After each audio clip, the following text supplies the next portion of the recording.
for those of you who didn't hear, what's up, everybody? This is Lauren with Reinventing the Tattoo, and today we're going to talk about some streaming stuff. So we've got a live group of people here at Hell City.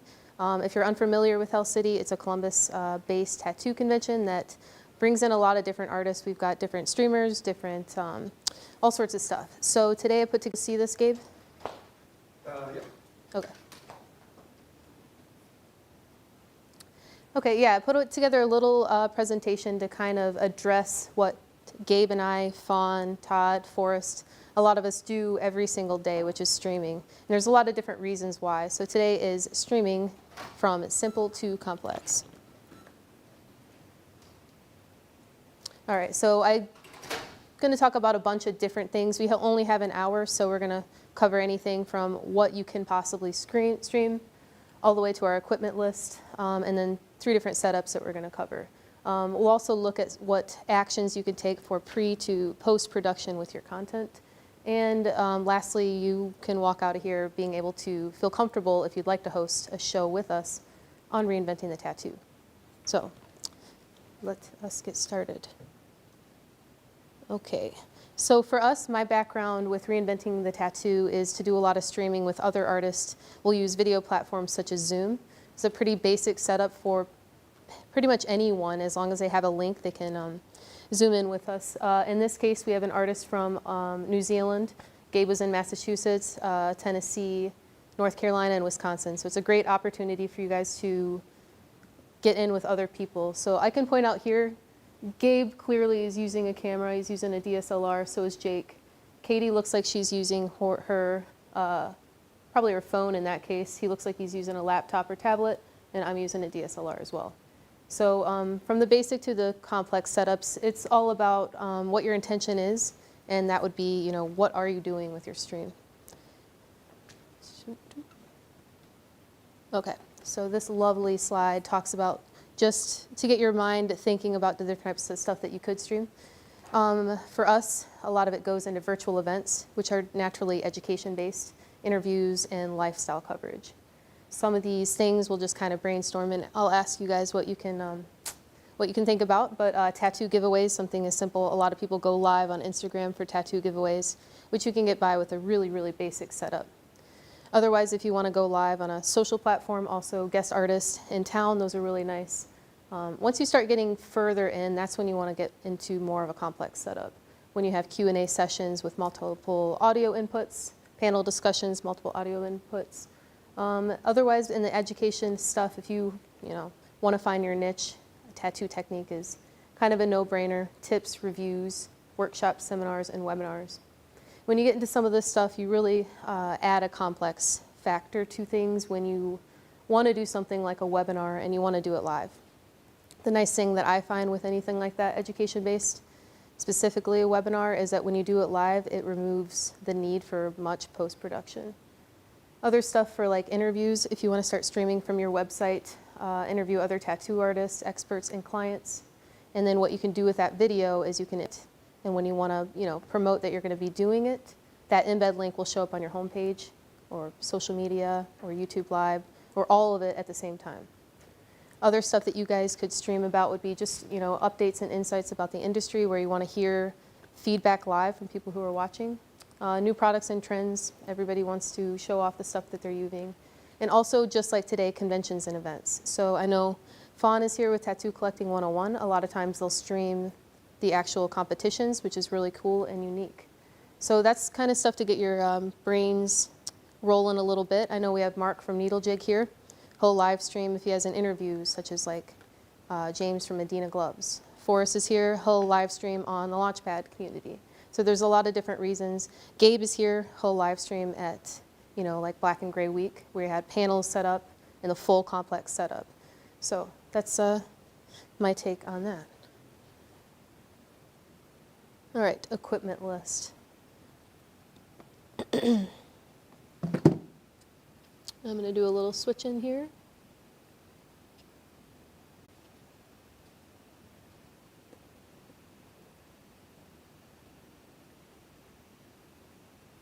All right, is anyone on YouTube or anything like that? Yep, there are people watching on YouTube and Facebook.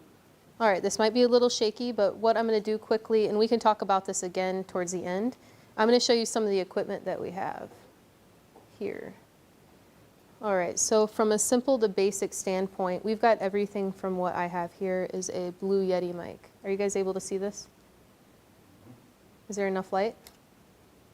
Okay, so I've got a USB mic that we can use. We can use something like this little Shure if you're going to be streaming out from your phone. We can be using something from like a Rode mic. And we can test the different audios and how they sound. You could be using Bluetooth if you're going to be using your camera. You can also be using a little lapel. All right, and then some of the other stuff we have here are some of our audio inputs, which is a Rodecaster Pro. This mixer I use particularly for just my own audio at home, but a nice thing about here is we have a Bluetooth. So if you're going to do some sort of live stream, you can make phone calls through the Rodecaster and have that audio input on your podcaster.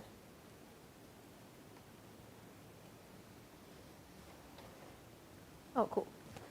Yeah, that's basically about it for our equipment. So if she's going to hold this over here, we're going to show a little bit of what I'm working with and what we'll be using.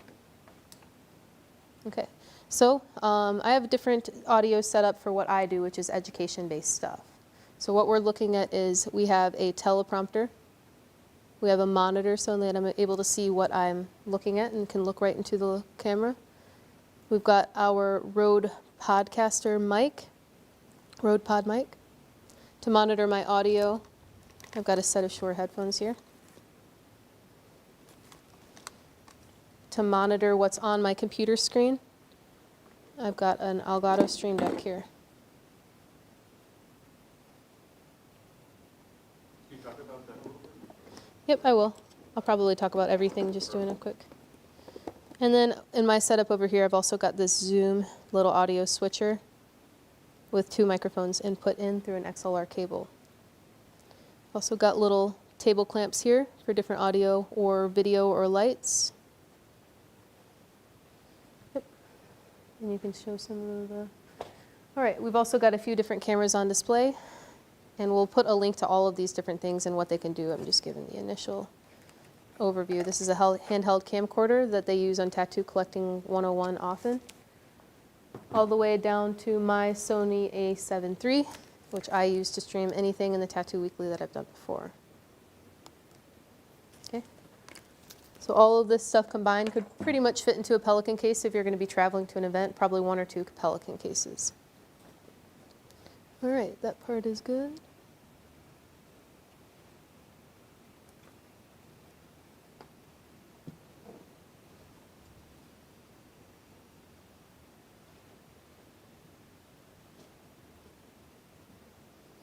Okay, so when we look at a simple setup, if you just want to be calling in or doing, I think really common would be online booking consultations, or meeting with a new artist that you might want to have as a guest artist at your shop or anything like that. You just want to be able to get on Zoom and make yourself look nice. So really a simple setup, all you're really going to need is a tablet, laptop, or phone. For your microphone, you can get a nice, we usually use these a lot depending on the battery, but a nice just Bluetooth headphone set. Or you can get something like this from Shure and plug it right in. But to have a nice simple setup, which a lot of people use for us, for our drawing groups, for anything like that, that is basically all you need. And that'll get you to any social streaming platform like Facebook, Twitch, even down to YouTube Live. Okay, so when we go to an intermediate setup, that's when we're starting to look at multiple camera views. This is going to be really nice if you have, if you're talking while you're presenting a tattoo, or if you're drawing and painting and you want to zoom in, or if you're presenting, something that you're working on. So I'm going to set up in our free broadcasting software what that would look like.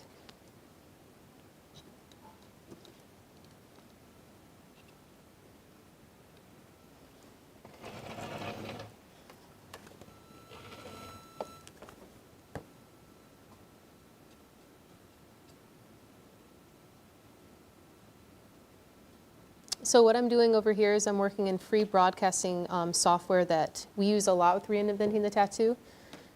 If you can see this window, I'm using that kind of as my platform to change what I want to be showing you guys, which is really important. So say in like the podcast that we do, the Tattoo Weekly, I'll pull this up in the background if I want to shout out a sponsor, if I want to have a different view of my hands, if I want to have anything like that. And in this case, I will pull in something else, which is a video capture device. In this case, for my intermediate setup, I have a Logitech webcam along with my camera, which is inside of my teleprompter.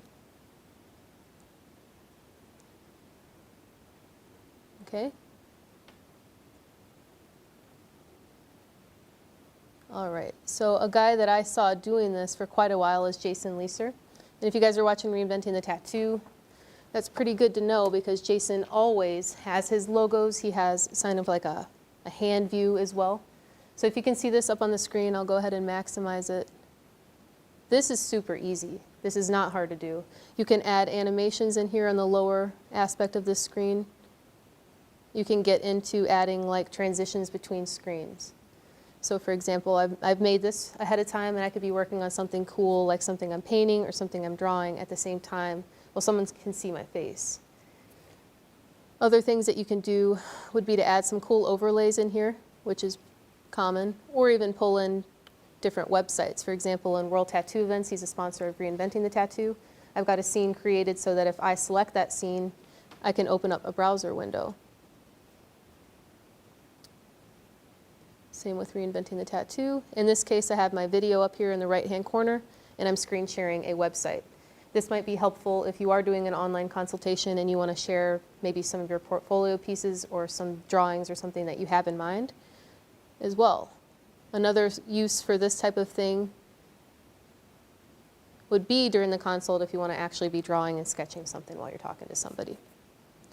So this is the Open Broadcaster Service, the studio that we could use for pretty much everything. You can also stream some of the, like the streaming URLs and stuff straight out of this program.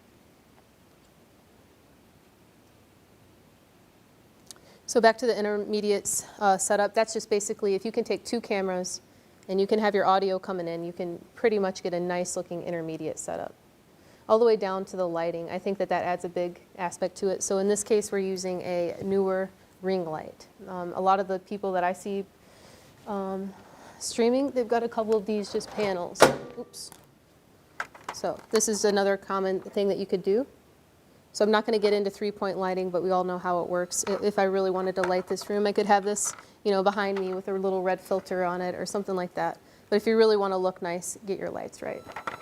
And so we'll drop those in our description too. And then if you can see here from Gabe, all I've got over on this end is something right in front of me about, shoulder height. So moving on through our setup, I would say another thing about an intermediate setup that I'm not using is my Rodecaster Pro. And I spoke about this before because something like this is really nice if you want multiple audio inputs. So if you have the multiple camera views, you'd probably want another person in the room for the audio inputs. So if you have a beast like this, you get to up to 4 audio inputs. You could have a phone input, you could have a Bluetooth input, and then you can get sound effects, which is pretty cool.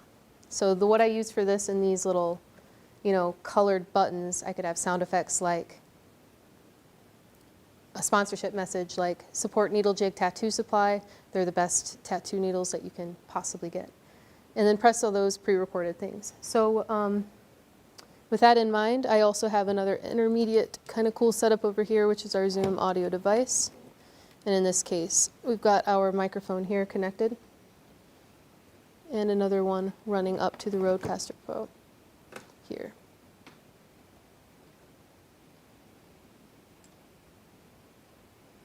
All right, if you're going to want to run all this, you're probably not going to be wanting to stream to Facebook. So behind the scenes, when we're doing all these shows, we're running a lot of this through Vimeo. And Gabe, is it okay if I do a screen share on Vimeo? Okay.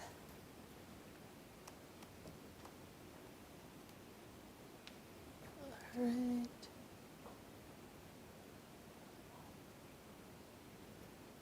All right, so the streaming software and platform that we use is Vimeo through Reinventing the Tattoo.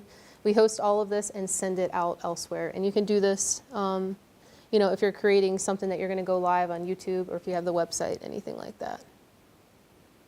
So to do all of that, we've got a whole list of upcoming live events that we'll be doing that we have pre-created. We're not going to go through the pre-creation phase, but we'll take a look at what's inside. Since Fawn is here, we're going to pull up Tattoo Collecting 101. Some of the things that are important, as you see in something like this, a lot of information. You know, they even have down to simulated live video feeds. So the elements that we've added to something like this was a custom thumbnail that we add right through here, and a link to this event. Oops. Down to some cool stuff like where this content can go, down to YouTube and websites.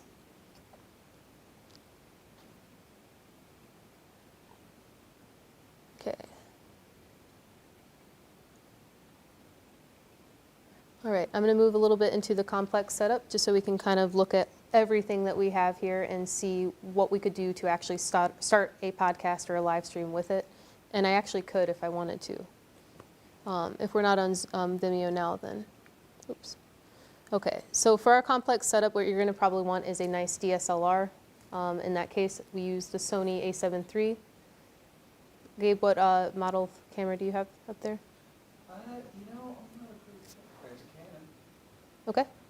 Nope, it's a Sony XD Canon. Okay. So Gabe is using a Sony XD cam with his microphones here to monitor what I'm doing. Oops, sorry. Yep. This is what's running through with the lapel up here. That. All right, really, honestly, all you're really going to need, you're going to have the camera, the microphone, which we talked about. We can use any audio mixer.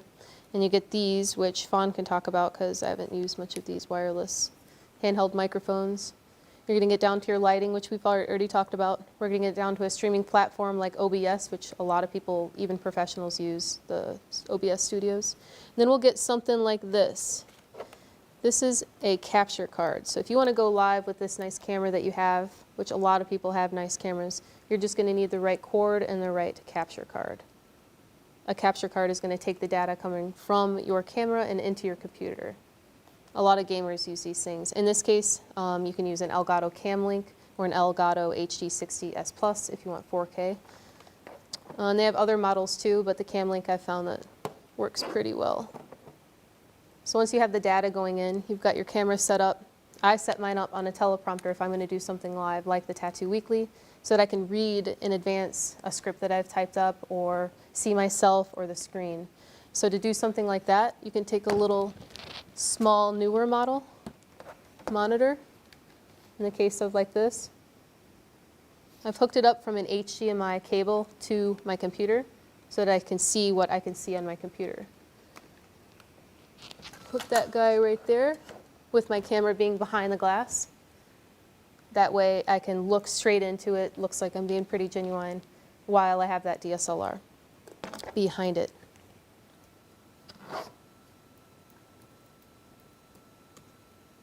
And another important aspect of a pro setup, which would be like what we have right here, Gabe, if you want to scan, would be having multiple cameras. In this case, we have Mark's Canon, which is not connected to ours on this particular stream, set up there. I've got mine set up here, and Gabe's is set up right here as what you're watching. So the importance of that would be like if you have a panel, like last weekend in New York at the Empire State Tattoo Expo, they had a whole panel of artists, and during the live stream of it, they were able to switch between those. In my case, my video switcher that I use is an Elgato Stream Deck. This is way more than a switcher. I just use it for that, and that's in my hand. This is pretty cool because when I was talking about OBS and using it in my pro setup, what I'm gonna do is I'm gonna hop over in here and create some scenes so that I can go back into my Elgato Stream Deck and switch from video to video. If I like what I have on my Logitech, I can use it. If I like what I have on Gabe's, I can use it. That way you're getting a really nice dynamic. I see Tattoo Collecting 101 do that on On their show, they have someone kind of controlling it, producing it, which would be Kyle. He's monitoring it and changes it as he sees fit. But you can do all of that right through here.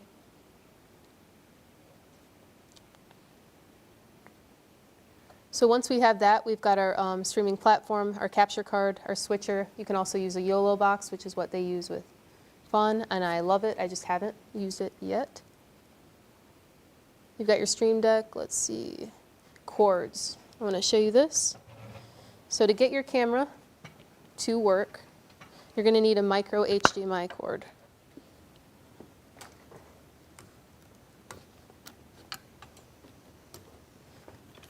I'm going to zoom in on this little guy.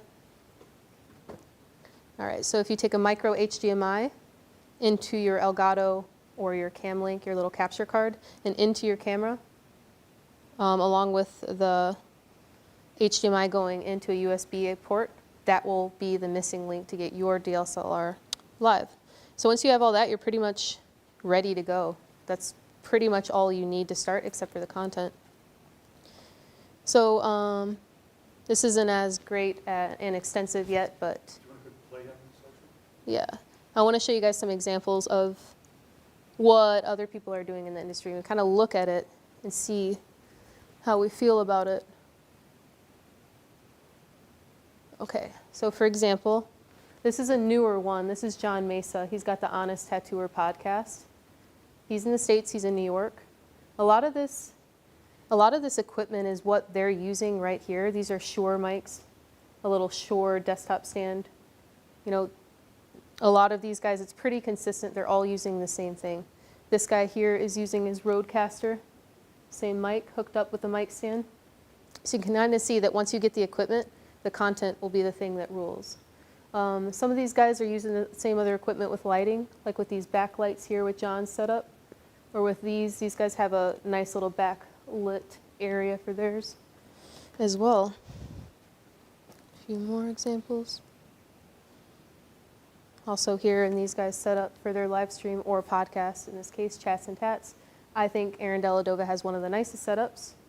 Here, Tattoo Collecting 101 has 4 different audio inputs. They have a backlit TV, which is what we're watching right now. It's pretty cool. Recently, Bobby Caparo in Austin started the Wavelength podcast. He looks like he's using a Shure mic, same boom arm coming from a stand, backlit, that's all you need. Monitoring, looks like he has a Shure headset on. Back to these guys, same thing. Red backlit wall is pretty common. So it's kind of cool to see that everybody is doing this really with the same equipment, but they're starting to pop up so often, I think it would be only fair to have better content circulating. These guys, That Tattoo Show, so this is Chris Terrison and Paul Talbot. They do a lot of live stuff, but a lot of it is also pre-recorded. As does Jake Meeks. He uses the same exact process that we do for his live stuff through Vimeo, and he will put it out to Fireside Tattoo YouTube channel as well as his website. Up here with the Tattoo Guardians podcast, we've got Joshua Carlton. You can see is the same kind of setup that they do with their podcast. I'm not sure if they ever go live here. Back to Mark Wade from Bobby Caparo's setup as well. Looks like everybody on screen is pretty complex in their setup. Down to these guys. Oops, screen a little bit. Can't really tell. All right, so with these guys' stream, it looks like they're just kind of hanging at a table with a few attachments all the way to these guys in their shop, using more of a basic, almost USB setup into their MacBook Pros. This one I think that they had seen reinventing and they wanted to recreate the early days of Tattoo Collecting 101, if you ask me. So. It does look like it. Yeah, so with all that, these guys are basically bouncing between an intermediate and a complex setup, but all of them are going to be doing the same thing. They're going to get their stuff to something like Vimeo, they're going to get their links entered and embedded, and then it's going to go out. So we're going to talk about that a little bit too, because a lot of that is the most confusing part. Okay, so when you have something like a live stream, you're going to have to do a lot of pre-production stuff. You're going to need to get your thumbnails prepared. You're going to need to get your people aware of the stream. So you're going to schedule that stream. Let's just say that you've got all of those things. You've got an event created in Vimeo, and you're about ready to go live. So for us, with Gabe and I, we'll connect about 15 minutes before any of these streams that will start.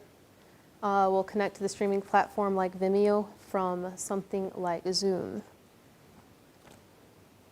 And to do that, we'd come into Zoom here.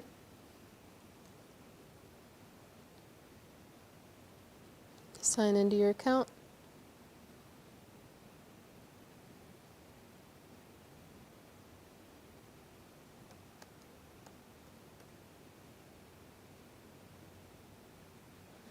And I'll show you what my feed looks like because I'm using the camera here, which must have died maybe.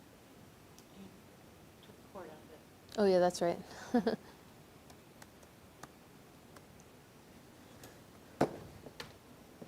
Yeah, if you want to help me on that one. Okay, so this is probably not the best, so I'm going to bring in a different video source, which is my OBS. Not working.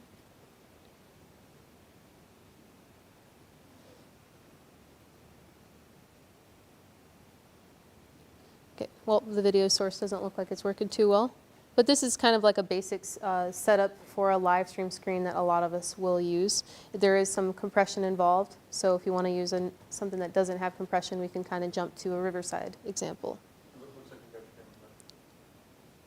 your camera back.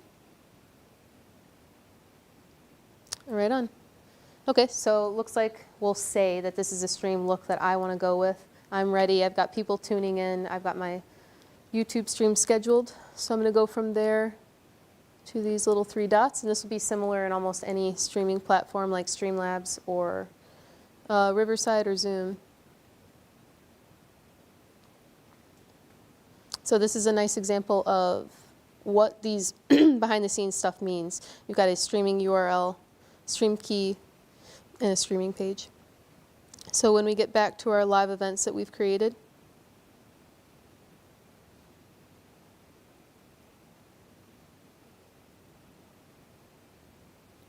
where we created an event and scheduled it in advance at a particular time. We created our nice little thumbnail to go into it, and we are ready to go live. Okay, so we're over on this area. We've got our copy URL. We've got our URL that we'll be using for the stream.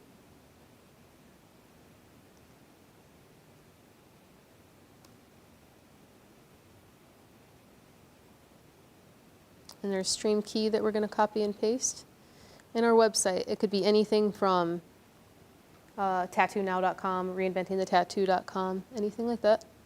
In this case, we stream everything from reinventingthetattoo.com.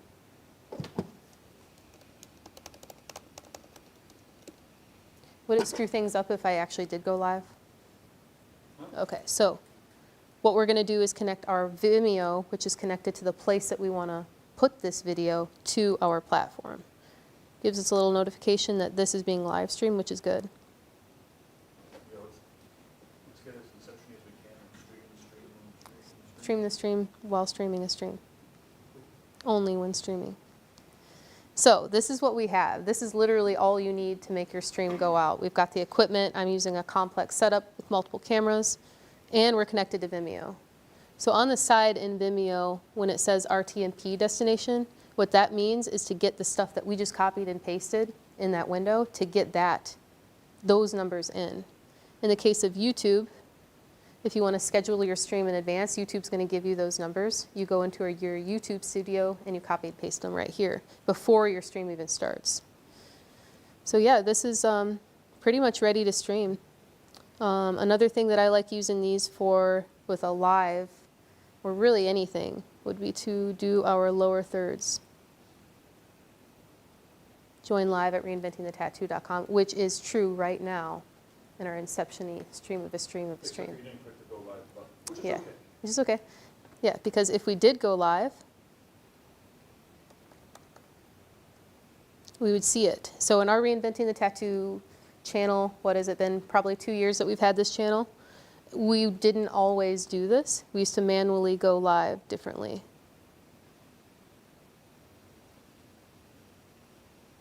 Switch account. Okay, so I'll show you guys what it looks like when you schedule your stream in advance and why that would happen. Or this, you could show that is this stream. That's the stream right now. So if anybody's watching and they have questions, this is the first time I've ever done something like this, so just let me know. But the one that I was pretending to stream, it's called Let's Talk About Feelings with Robbie. So what our team has done, Kyle has gone in the back end. He's done the same kind of sort of setup as we did in Vimeo, but on YouTube. And with that, we've got this pretty picture and a way to notify yourself and set up yourself to be live when they are live, which is every Monday at 5. So this is what we would be looking at if I were to click go live. But I will show you guys what you look like right now too.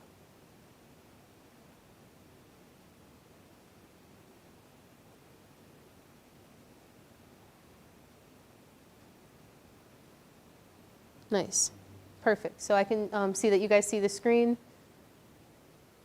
Well, I guess I'm a little behind on the delay here, but you're basically ready. When we're looking at this, I can maybe make a comment here. Hey, everybody, looking forward to seeing you soon. And then while I'm getting my pre-production stuff kind of checked off that list, I'll go through and test my audio, test my video, test my lights, get anyone in that's going to come, and then get ready to read my script. So once I've got all of these types of connections, I'll keep my YouTube up, because a lot of times we're going to stream to YouTube. Mostly if you're going to stream to YouTube, this is what will happen. Whatever place that people can comment, you want to have that window set up. So I'll pull a little window up, something like this, and I'll just set it off to the side. Also in the beginning, I'm going to pull up the window of the page that I'm streaming to so I can make sure that that stream actually does come up. So I'll leave that there. And then when I go back to Vimeo and I see, yeah, this is what I want to see, I'm going to click go live. When I do that, it's automatically live anywhere that I put it here, which could be, for example, if you have a shop Facebook, if you have a individual Facebook, you know, you have an art page, or if you run something with other people like a tattoo magazine or something like that, that's where you would put it. So let's just say we're live, we've got stuff going on, all of that happens, we're excited, we've got some lower thirds playing in there.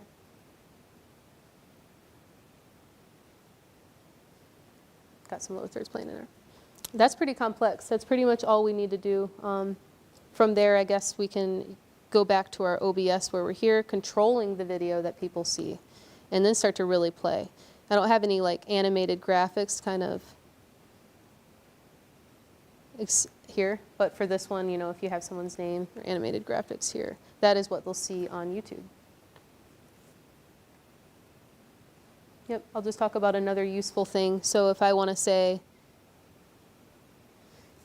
if you're focusing on me and I can see you're focusing on me, and then I'm going to say, hey everybody, thank you so much for watching Reinventing the Tattoo, and thank you to our sponsor, World Tattoo Events. That's kind of an example of what you would do. Or if, say, like they had Tattoo Collecting 101, you can say, hey everybody, thank you for watching our stream. Check out some of our courses. So yeah, that's pretty much my simple to complex. Before we go, since there's pretty much that, I was going to talk to you guys and hear your input on what to stream, why to stream, because this equipment is pretty standard. If you get the equipment on the list, the next thing would be producing the content for it.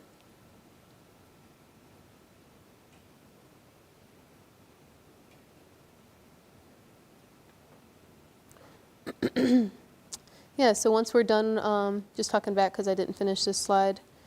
Once we're done and we've got the lower thirds and all that and we're ready to end the screen, you want to thank everybody for watching, close up your sponsors, all of that good stuff, and click End Event in Vimeo. So once you get that end event, the fun part comes in the post-production, which is a huge thing with reinventing that's been automated. So really what happens after you end the stream, you want to go back into YouTube and Vimeo, edit the description to be more, accurate to what you were watching. So in the case that, if we have the Tattoo Weekly, we'd go back in and change it to something that was really interesting from the show to kind of grab more attention. We might change the thumbnail to grab more attention or something that was more pertinent as well. Other stuff that we do particularly is when it hits and the end stream goes, there's automations on the back end to send it directly to a podcast on the podcast channel on Spotify, Apple, all of that good stuff, as well as different apps like repurposing your content, which is really cool. So if you want to repurpose your content, once you hit end stream, you can log into something like Repurpose, and it'll take it and it'll clip the most important parts. So if you had an interview where you had a highlight for 3 or 4 minutes, you can export that little clip via AI and get it all to your different social media platforms. So for us at Reinventing, I would say that we use probably like 2 or 3 different lines to get it to go to a Roku channel. So we have our continual 24/7 content, but all of that happens via automations, which we can talk about further maybe in the next video, something like that. If you really want to get, maybe Gabe and I can do some sort of screen sharing with that. But once you have post-production, I think it's really important not to forget to get that circle started again, get ready for your next live stream and promote that one, whether or not it's taking and making GIFs out of that content, whether or not you want to get it to all your social platforms chopped up, if you want to run it through a program like Descript to get your audio and your subtitles in there. Yeah, that would be that.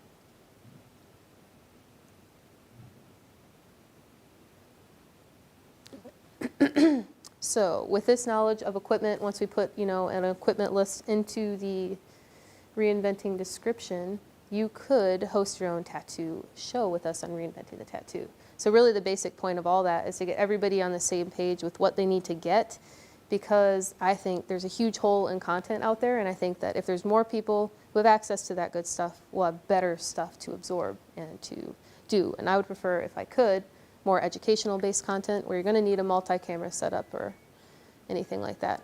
For the next little part, I was thinking maybe since we have the camera set up, we could pull a few chairs up here and talk to some other streamers about what they do, why they do it, and maybe what they're going to do next. Because I think pretty fairly all of us use the same sort of software as well that I showed you.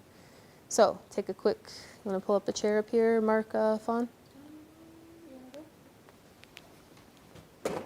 I'll do it first. I'll do this first.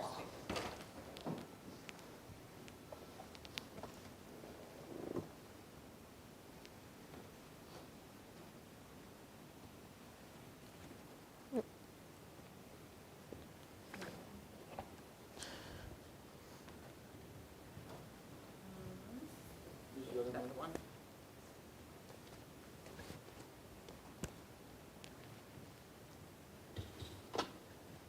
Okay, so when I started kind of like kicking around the idea of like getting decent quality equipment for my show, I think the most important thing that I had in mind was compatibility, because I don't have a lot of experience with this stuff. So I wanted to get equipment that was easy to communicate with one another, but I also wanted it to be professional enough that I could grow into it as like I started understanding or Kyle came around.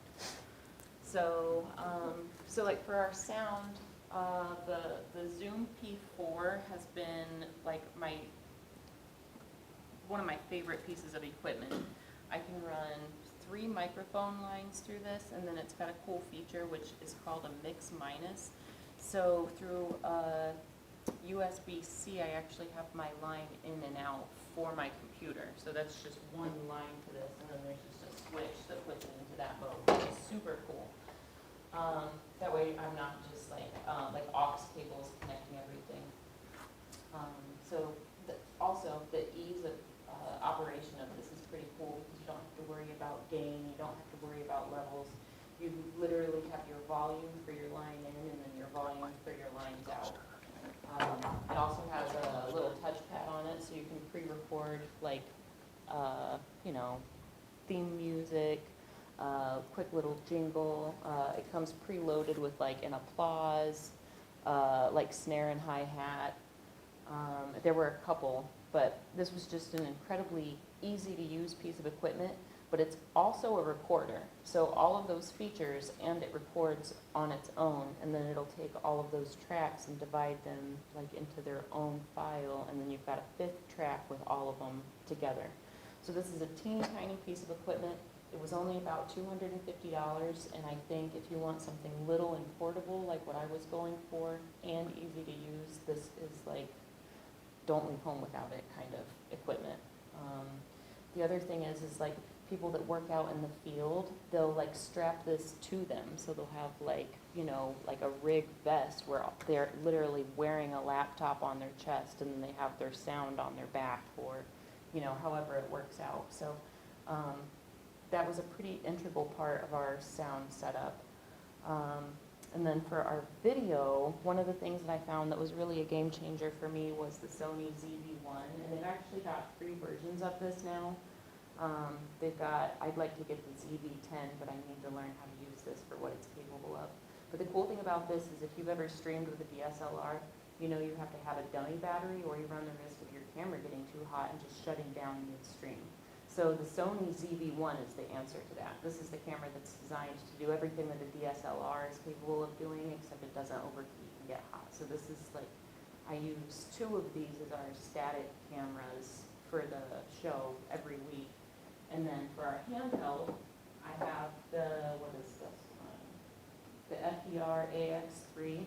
And the reason I chose this camera is because it was supposed to have the best color match out of the Sonys that were available, like without going to like a multi-$1,000 camera. So these were all, you know, in the ballpark of $800 or $900. But all the things that I'm able to do with them is pretty cool. This is awesome because it's got a really nice built-in stabilizer. So if you're not the steadiest handed, this camera makes up for a lot of that. So, and then it's got an incredible zoom. Like I could be standing from here to the other side of the room, and I can zoom in on like a 4-inch area of somebody tattooing, and I can get like, you can see the all the details you need to see. Is that what you used on the Bob Tyrrell footage? Yep. Okay. Yeah, so if anyone watched that Bob Tyrrell seminar we did at Red Tree, I think that was mounted up from the wall, right, with the... Yep. Yeah. Yeah, and that's a cool thing that you bring up. In my tattoo station, I actually mounted a swing arm above where I work, and a few of my coworkers have done the same thing. So sometimes we'll hang lights from them. Sometimes we'll put cameras on them. I've got clips that I can put my phone into, so I can do like live streams on Instagram from my phone while I'm working. Yeah. Outside of that, what was anything else integral? Yeah, sometimes even if you're going to be on the road, like if you have a show and you have like a home base and you want to be included too through your phone, this was pretty cool. This is a Shure mic that plugs into your iPhone. This is pretty neat. And I always have this in my backpack just in case I'm in a pinch. And this is actually a tiny little condenser mic that snaps right into the bottom of my iPhone. I believe they do have them with other plugs as well. But the nice thing about this is there's some software that you put on your phone, and you can control this microphone from your phone. So you can adjust which direction it's picking the sound up from, whether you want it to like fan the whole room, be one direction or the other. So this was like maybe $120, but I can do a lot with it. Jordan and I took this to hyperspace one time, and we got some really nice conversations with Guy. But while we were outside, like just filming sounds, we got some really cool, if you're into paranormal stuff, we got some cool like clicks and strange noises that weren't explainable by anything. So if you're into that, that could be kind of fun to play with. Yeah. But this is just, you just get really good sound quality with this. And I just recently found an extension cord, so I can plug this into Yeah, my and then you can phone kinda- and then have it as a little handheld. Yeah, that's pretty So nice. it's a little awkward, but I think that's going to kind of be a game changer when I just happen to be out and about and want to get some good quality footage to incorporate in our show. Absolutely. All right, well, Mark, do you want to come up here and talk a little bit with me? Ladies and gentlemen, Mark Lascarbo. All right. Hey, Mark. Hey, y'all. I did not know this was happening, so I was actually getting ready to go out on the floor and do Yeah. some filming myself. Sure. I really don't do streaming per se as of yet. I mostly set up a studio to pre-record content, mostly product videos, things Mhm. like that. I have a couple of Canon EOS our mirrorless DSLRs. Mhm. And that and a camcorder setup for 3-camera setup. And I use this, it is an A10 Mini Pro ISO switcher. Okay.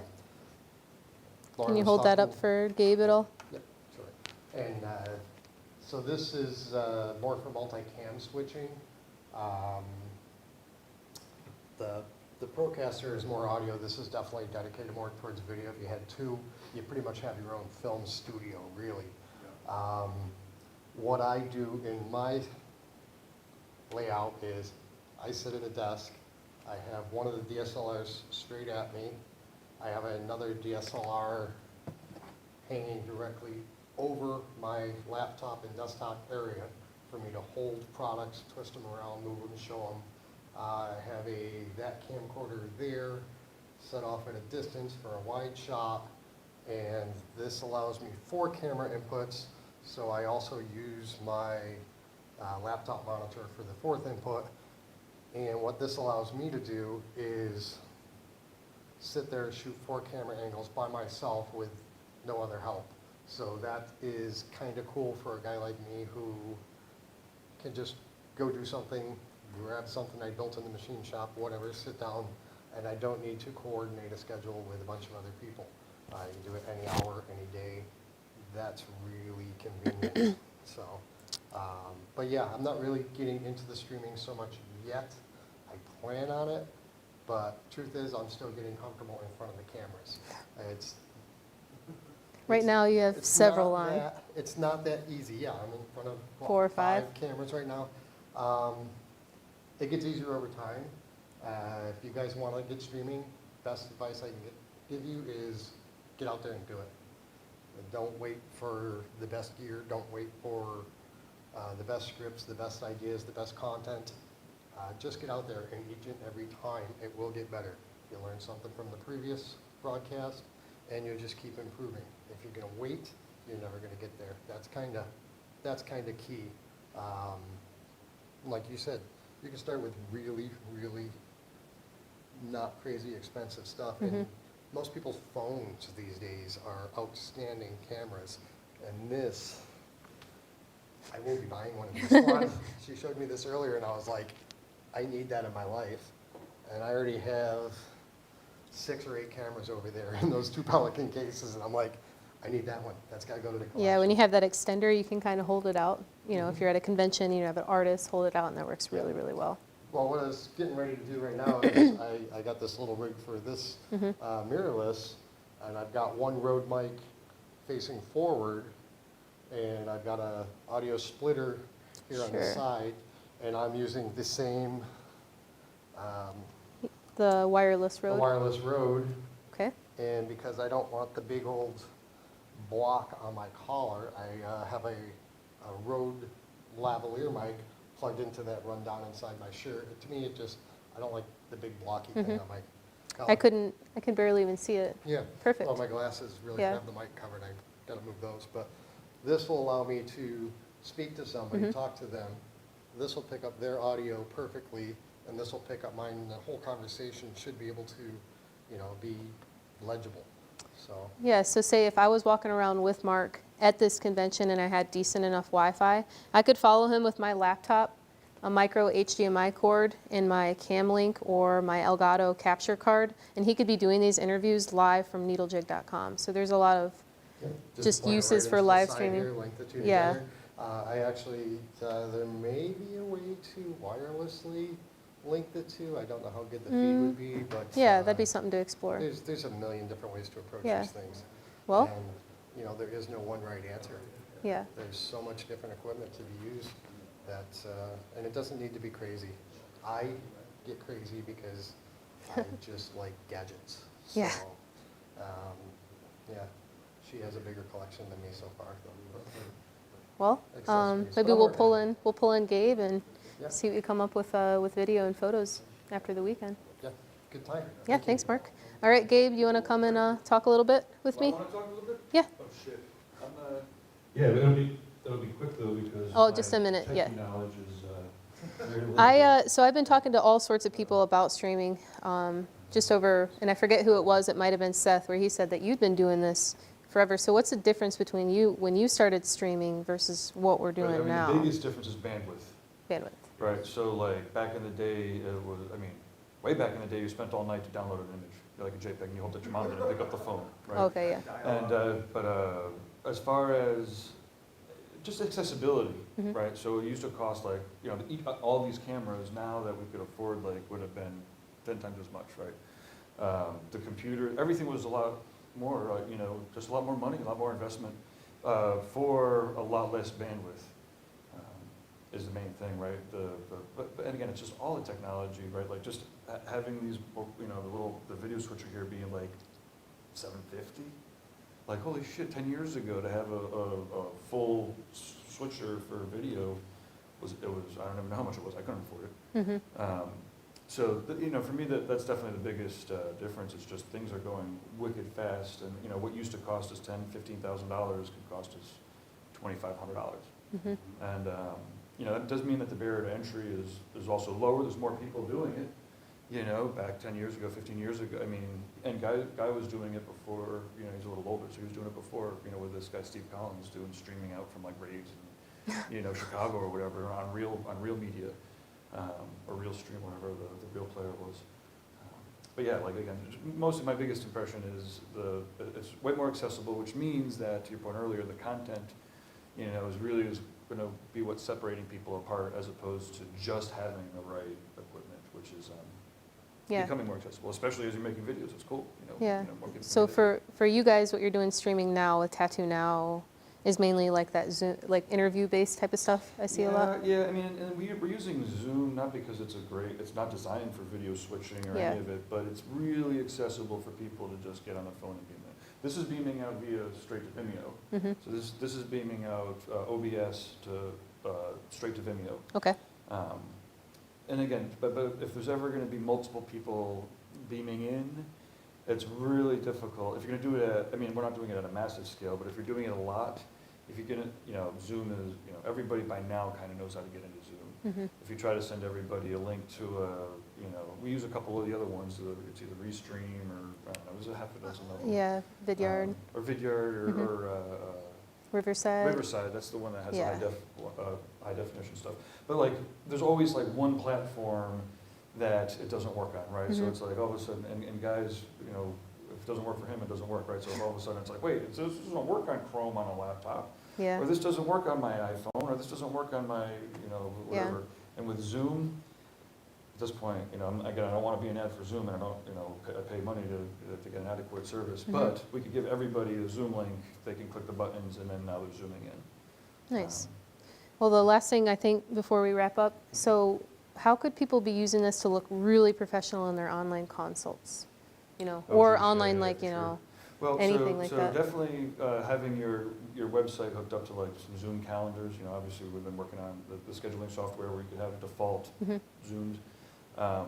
You know, but I, you know, frankly, I haven't been doing video consults in a shop for a while now, right? So my other tip, or, you know, to end on a subtly different note, we've always been talking about the AI is all over the place. When you were talking about some of the post-production for YouTube, there are GPT plugins that will look at the videos and pull out the Mhm. summaries and give you the catalog points or the chapter points right there, right? And I mean, over the weekend, Guy was looking through using GPT to summarize, Mhm. and you know, as you know, if we have an hour-long video or 2-hour, 3-hour-long videos, summarizing them is insane, almost impossible. Mhm. Where we could use the computer to go through, take a look at all the scripts, it pulls out the main points, and Which a lot of saves us times- shit ton of time. It's crazy. A lot of times we'll use that, like the exported video, to get the transcription and use that in like a nice article post on the website. It's Yeah. also another use that you could be doing. Absolutely, getting those, and again, those summaries, again, and then GPT will pull out the summary, and then you can, you know, write the article, and then you always have to give it the human touch, or at least Mhm. right now you still do, probably for the next 5 years, for 2 reasons. One is so that it actually reads right and has some emotion behind it, but also, you know, AI content isn't going to be favored by search engines, right? It's like, Bing can make the same AI-generated content. They can all make their own AI-generated content.